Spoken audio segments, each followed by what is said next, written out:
Kali ini kisah harian mistis akan berkisah tentang hutan.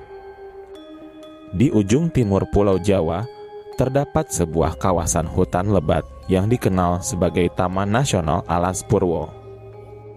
Terletak di wilayah Banyuwangi, hutan ini bukan sekadar area konservasi alam. Lebih dari itu, Alas Purwo menyimpan berbagai kisah mistis yang telah menjadi bagian dari tradisi lisan masyarakat sekitar.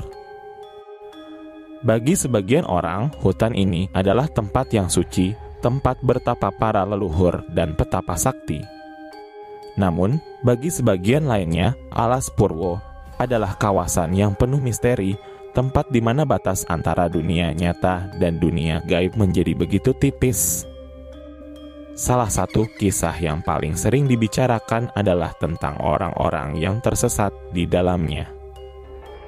Tidak sedikit yang kembali dalam kondisi linglung, bahkan lupa identitasnya sendiri.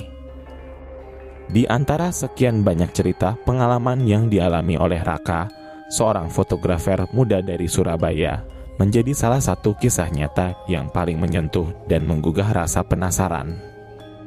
Pada awal 2023, Raka bersama 3 temannya memutuskan untuk menjelajahi Alas Purwo sebagai bagian dari proyek dokumenter bertema warisan mistis Nusantara. Mereka berencana merekam beberapa spot yang dipercaya sebagai tempat bertapa para spiritualis Jawa kuno, serta menjelajahi reruntuhan pabrik gula tua peninggalan Belanda yang konon tersembunyi di dalam kawasan hutan.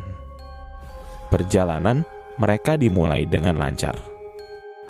Mereka masuk melalui gerbang resmi Taman Nasional dan mendapatkan izin terbatas untuk menjelajah hingga ke wilayah perbatasan hutan primer. Pemandu lokal yang semula dijadwalkan menemani mereka batal hadir karena alasan keluarga, namun keempat pemuda itu tetap melanjutkan perjalanan bermodal peta dan GPS. Pada hari ketiga, mereka memutuskan untuk mencari reruntuhan pabrik gula yang disebut terletak tak jauh dari pantai Triangulasi di sisi selatan hutan. Banyak warga sekitar percaya bahwa pabrik tersebut dulunya digunakan oleh kolonial Belanda, namun ditinggalkan setelah serangkaian kejadian aneh termasuk hilangnya beberapa pekerja tanpa jejak. Sore itu, ketika sinar matahari mulai merunduk di balik kanopi hutan, Raka dan timnya menyadari bahwa mereka mulai kehilangan sinyal GPS. Kompas manual pun mulai berputar tidak menentu. Jalur setapak yang tadinya terlihat jelas kini berubah menjadi semak lebat dan pepohonan yang rapat. Dalam waktu singkat, mereka kehilangan arah. Panik mulai menyelimuti. Mereka memutuskan untuk beristirahat dan bermalam di sebuah area terbuka. Namun, malam itu suasana berubah drastis. Salah satu dari mereka, Yoga, mendadak berbicara dengan nada yang berbeda. Ia mengaku diajak pulang oleh seorang wanita tua berpakaian putih yang muncul dalam mimpinya. Sosok itu menyuruh mereka untuk mengikuti suara gamelan yang akan terdengar tengah malam.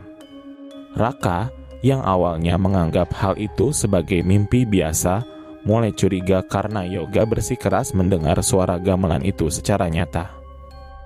Tepat pukul 2 dini hari, suara gamelan memang terdengar samar dari kejauhan. Denting saron dan kendang seakan mengundang. Terpikat oleh rasa penasaran, mereka mengikuti arah suara hingga akhirnya menemukan bangunan tua yang tertutup semak. Itu adalah reruntuhan pabrik gula yang mereka cari. Tapi yang membuat mereka ngeri adalah suasana di sekitarnya hening namun menekan. Aroma tebu gosong tercium di udara, dan di dalam bangunan mereka melihat bayangan-bayangan hitam bergerak cepat di balik tiang penyangga. Tiba-tiba Yoga menghilang. Mereka mencarinya semalaman, namun tak menemukan jejak. Barulah keesokan paginya, menjelang subuh, Yoga ditemukan dalam keadaan pingsan di sebuah altar batu tua di belakang reruntuhan. Di sekelilingnya terdapat bunga-bunga layu dan sesajen yang tampak masih segar, seolah baru diletakkan. Ketika sadar, Yoga menangis dan mengatakan bahwa ia dibawa ke tempat di mana waktu tak berjalan. Perjalanan pulang dari hutan terasa jauh lebih berat. Mereka berkali-kali kembali ke tempat yang sama meski merasa sudah mengambil jalur berbeda. Baru setelah 3 hari, dengan kondisi fisik melemah dan perbekalan menipis, mereka akhirnya ditemukan oleh tim patroli hutan yang kebetulan lewat.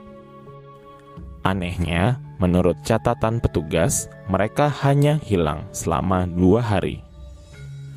Padahal, menurut perhitungan mereka, waktu yang dihabiskan di hutan adalah lebih dari 5 hari.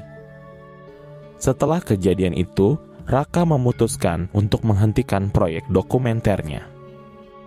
Ia merasa ada sesuatu di alas Purwo yang tak bisa dijelaskan dengan logika. Ia percaya tempat itu bukan hanya hutan biasa, melainkan wilayah yang dijaga oleh entitas spiritual kuat. Tempat yang tak bisa dijelajahi dengan niat sembarangan, apalagi sekadar untuk konten hiburan. Kisah tersesat di alas Purwo bukanlah isapan jempol. Banyak kejadian serupa yang tercatat baik dari pendaki, pencari kayu, hingga spiritualis yang melakukan ritual. Keberadaan dimensi lain, lorong waktu, dan tempat-tempat sakral yang tak bisa dilihat oleh mata biasa adalah bagian dari realitas yang hidup berdampingan dengan alam fisik. Maka, bagi siapapun yang hendak memasuki hutan ini, satu hal yang harus diingat, alas Purwo bukan tempat untuk diuji keberanian. Ia adalah ruang sunyi yang harus dihormati. Dan ketika alam mulai berbicara dengan caranya sendiri, manusia hanya bisa tunduk menyadari bahwa tidak semua misteri ditakdirkan untuk dijawab dan tidak semua jalan bisa ditemukan kembali. Terima kasih banyak sudah menonton Kisah Harian Mistis. Bantu support kami dengan cara like, komen, dan subscribe. Sampai jumpa di video selanjutnya.